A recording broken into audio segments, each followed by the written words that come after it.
Yan, so mga kaprinting, meron tayong L3216. Ito yung patunay na yung L31216, no? L3216 at yung L3210 ay iisa lang. Yan, kulay puti lang siya, no? Parehas na parehas yung printer structure, parehas yung code ng ink. Ngayon, pag in-install natin yung driver, pag na-detect ng Windows, no? I-on natin tong printer, no? On natin. Then dito sa Windows, ang madedetect niya ay Epson L3210, no? Nagkaroon siya ng copy, no? L3210 series copy 1. Yan. Printer properties, no?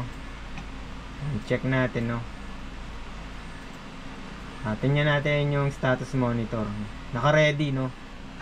Epson L3216 ito, pero yung driver Epson L3210, no? Parang ano lang yan eh, Epson L120 tsaka Epson L121, no? Pag bumili ka ng L121, ang driver niyan Epson L120, hindi naman L121.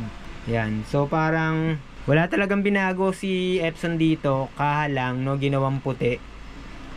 Yan. Ito ay para dun sa mga ano, no, malilinis, no, pero pagkatulad kita, sigurado mangingitim lang yan kung sa akin yan, kasi pag nagka-problema yan, napatakan ng ink, mangingitim yung ano, kailangan malinis ka dito para hindi mangitim yung yan. So yan lang po, i-share ko, no, pag bibili kayo ng L3216 tsaka L3210, pares lang yan. So mamili ka na lang kung ano gusto niyo dyan, kung puti o itim, yun lang.